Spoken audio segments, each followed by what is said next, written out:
O Senhor esteja convosco. Ele está no meio de nós. Proclamação do Evangelho de Jesus Cristo segundo São João. Glória a vós, Senhor. Naquele tempo, ao passar Jesus, viu um homem cego de nascença. Os discípulos perguntaram a Jesus: Mestre, quem pecou para que nascesse cego, ele ou os seus pais? Jesus respondeu: Nem ele nem seus pais pecaram, mas isso serve para que as obras de Deus se manifestem nele. É necessário que nós realizemos as obras daquele que me enviou enquanto é dia. Vem a noite, em que ninguém pode trabalhar.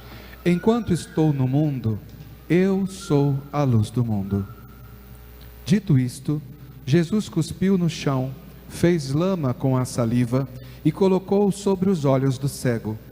E disse-lhe: Vai lavar-te na piscina de Siloé, que quer dizer enviado. O cego foi, lavou-se e voltou enxergando. Os vizinhos e os que costumavam ver o cego, pois ele era mendigo, diziam: Não é aquele que ficava pedindo esmola? Uns diziam: Sim, é ele. Outros afirmavam: Não é ele, mas alguém parecido com ele. Ele, porém, dizia: Sou eu mesmo.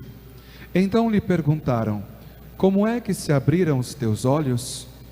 Ele respondeu: Aquele homem chamado Jesus fez lama, colocou-a nos meus olhos e disse-me: Vai a Siloé e lava-te. Então fui, lavei-me e comecei a ver. Perguntaram-lhe: Onde está ele? Respondeu: Não sei. Levaram então os fariseus o homem que tinha sido cego. Ora, era sábado, o dia que Jesus tinha feito lama e aberto os olhos do cego. Novamente então lhe perguntaram os fariseus como tinha recuperado a vista. Respondeu-lhes: Colocou lama sobre os meus olhos, fui lavar-me e agora vejo. Disseram então alguns dos fariseus: Este homem não vem de Deus, pois não guarda o sábado. Mas outros diziam: Como pode um pecador fazer tais sinais? E havia divergência entre eles. Perguntaram outra vez ao cego: E tu, que dizes daquele que te abriu os olhos? Respondeu: É um profeta. Então os judeus não acreditaram que ele tinha sido cego e que tinha recuperado a vista. Chamaram os pais dele e perguntaram-lhe: Este é o vosso filho, que dizeis ter nascido cego? Como é que ele agora está enxergando? Os seus pais disseram: Sabemos que este é o nosso filho e que nasceu cego. Como agora está enxergando, isso não sabemos. E quem lhe abriu os olhos, também não sabemos. Interrogai-o, ele é maior de idade, ele pode falar por si mesmo. Os seus pais disseram isso porque tinham medo das autoridades judaicas. De fato, os judeus já tinham combinado expulsar da comunidade quem declarasse que Jesus era o Messias. Foi por isso que seus pais disseram: É maior de idade, interrogai-o a ele. Então os judeus chamaram de novo o homem que tinha sido cego. Disseram-lhe: Dá glórias a Deus. Nós sabemos que este homem é um pecador. Então ele respondeu: Se ele é pecador, não sei. Só sei que era cego e agora vejo. Perguntaram-lhe então: Que é que ele te fez? Como te abriu os olhos? Respondeu ele: Eu já vos disse e não escutastes. Por que quereis ouvir de novo? Por acaso quereis tornar-vos discípulos dele?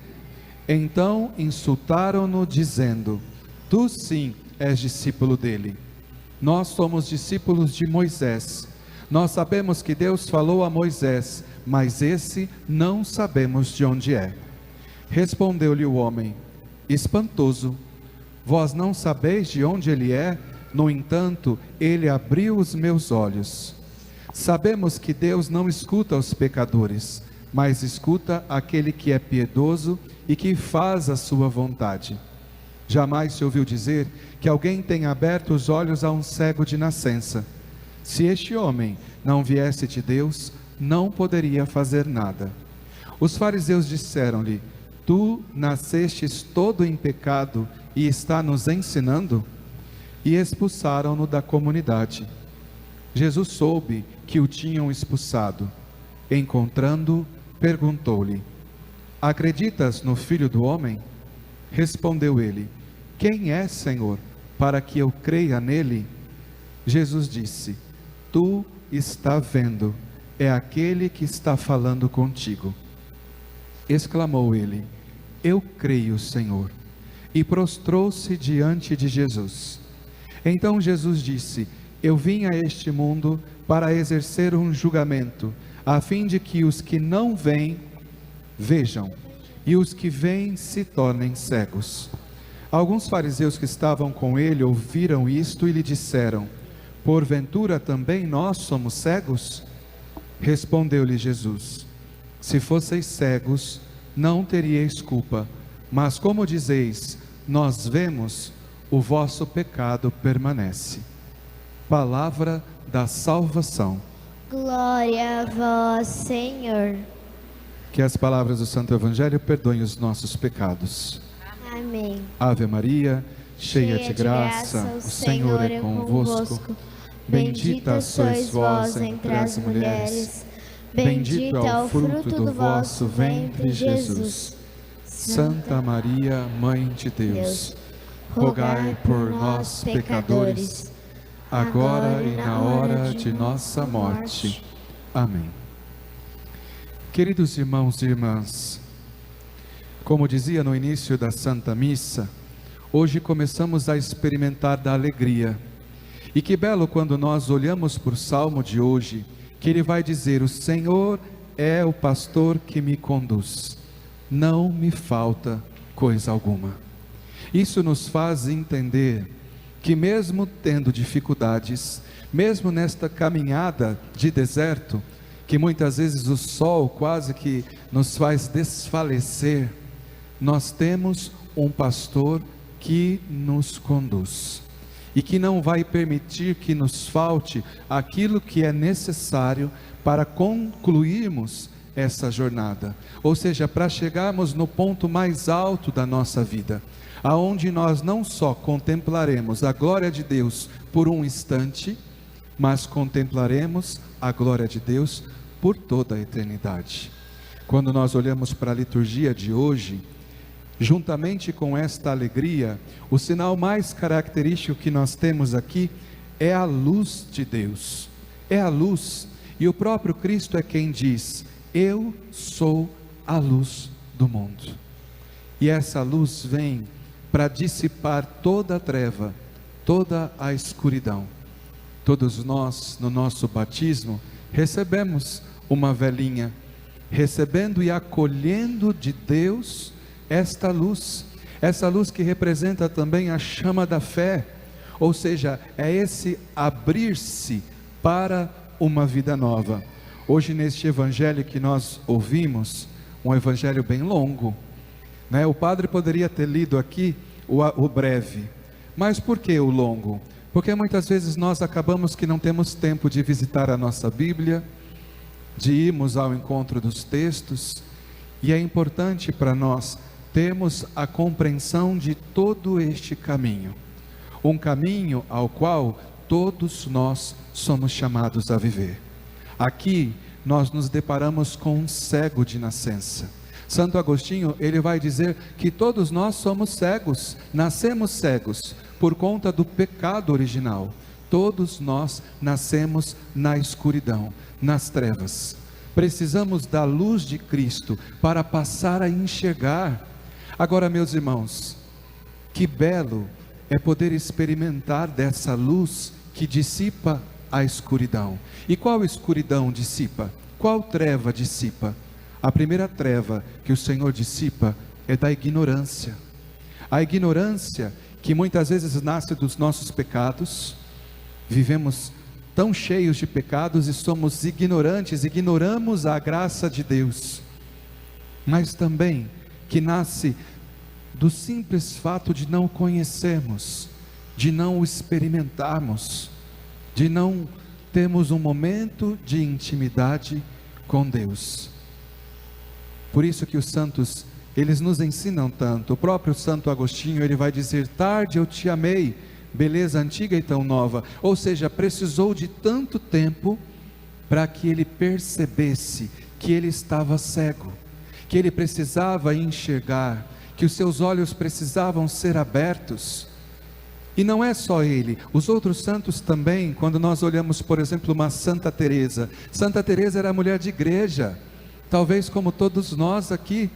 Ela vinha, participava, só que ela se sentia distante, ela não enxergava, e é por isso que ela começa a fazer um caminho de profundidade, e ela nos ajuda, que nós precisamos dissipar essa cegueira, e a forma de dissipar esta cegueira é o encontro com Jesus.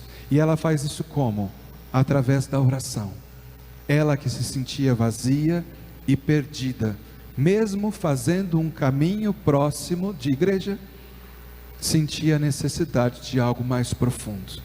Meus irmãos, e quantas vezes nós não estamos assim? Nós estamos aqui na igreja, nós estamos sempre aqui na igreja, mas talvez nós nos sentimos ainda vazios, porque ainda enxergamos mais como apalpadelas, vemos mais ainda as coisas turvas, não com clareza, mas precisam alguns passos para que isso aconteça. Quando Jesus, ele pega este homem, cospe, faz lama e coloca nos seus olhos, esse cuspir de Jesus, no fundo toda esta atitude que ele tem, representa uma nova criação, uma nova criação. Aquilo que estava perdido pelo pecado é recriado em Jesus Cristo. Isso quer dizer que aquele batismo que nós recebemos, ele nos recriou, porque nos coloca nessa dimensão, nesta abertura e neste caminho que se abre diante de nós, que é um caminho rumo a Cristo. Éramos cegos e passamos a ver. Agora, este homem, ele é curado, mas ele é curado por quê? Porque ele obedece. Jesus coloca a lama, ou seja, Jesus se aproxima, Jesus se deixa encontrar, mas Jesus também diz: vai lavar-te na piscina de Siloé. Este homem vai e faz. Muitas vezes, meus irmãos, nós ficamos patinando, porque nós não fazemos a vontade de Deus. Nós somos desobedientes, nós estamos aqui, sabemos aquilo que é certo, mas a gente ainda continua vivendo daquele jeitão, sem aquele esforço de fato corresponder à vontade de Deus. Ora, esse homem nada sabia de Jesus, a não ser o seu nome, mas ele obedece. Isso significa que aquele que obedece não precisa entender. Às vezes nós ficamos esperando entender tudo para depois fazer, e aí o que acontece? Não fazemos nada. Nós não precisamos entender, nós precisamos obedecer, e esse gesto de obedecer vai transformando o nosso coração, vai mudando a nossa vida. São João da Cruz, ele fala o que para nós? Que a obediência é uma escada que nos leva até Deus. Se você não obedece, você não tem possibilidade de contemplar ainda o Senhor. Agora, aquele que obedece, esse experimenta a transformação na sua vida. Ora, este homem passa a ver, ele passa a ver, e questionam ele de todos os modos. Os fariseus são maravilhosos nesse sentido, né? Fazem de tudo para roubar aquilo que é a glória de Deus, fazem de tudo para tirar aquilo que é belo, aquilo que foge das suas estruturas. E quantas vezes nós não somos fariseus? Porque se as coisas não acontecem como nós queremos, a gente fala: ai não tem graça, não deu certo, não foi bom, foi só um movimento lá, mas não vai dar resultado. Meus irmãos, muitas vezes nós fazemos assim. Agora, olha o caminho deste homem, ele vai crescendo na fé. Ele só sabia o nome de Jesus, Depois ele diz: é um profeta, porque só um profeta poderia ser um sinal, fazer um milagre como este. E depois este homem tem a chance de se encontrar com Jesus. E quando ele se encontra, ele reconhece Jesus como o Senhor da sua vida, se prostra, adora o Senhor. Nós precisamos, todos nós, passar por estes passos, e não vai ser uma, nem duas, mas muitas vezes, que nós vamos precisar que o Senhor venha, tire de nós aquilo que está nos cegando, e nos ajude a chegar a contemplá-lo, mesmo nos momentos de dificuldade, e sobretudo nos momentos de dificuldade. E uma coisa importante que a primeira leitura nos ensina hoje, é que o Senhor vê diferente de nós, diferente.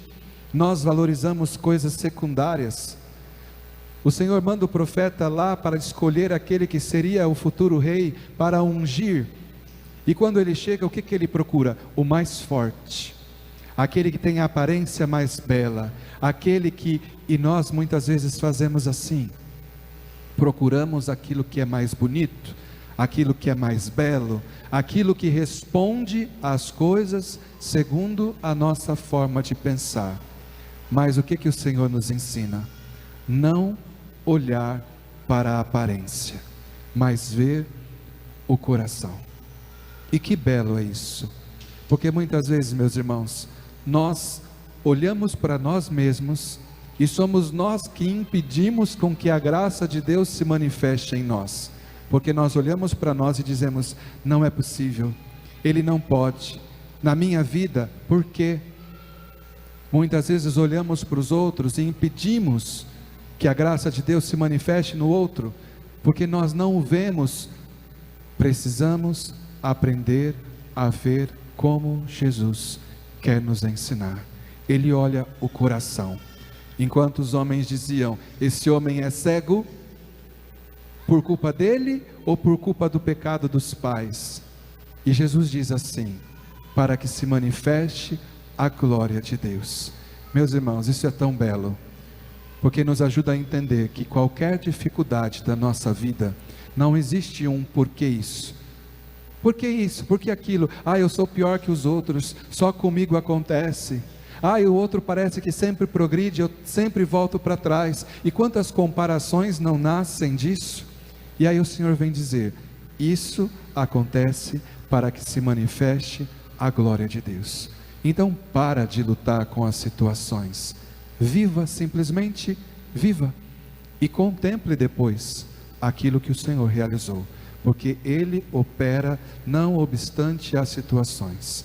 É aquilo que o Padre começou dizendo neste verso do Salmo: o Senhor é o meu pastor e nada me faltará. Se nós acreditarmos, seremos nós a depois testemunharmos na nossa vida as maravilhas que o Senhor operou. Que assim seja para todos nós. Amém.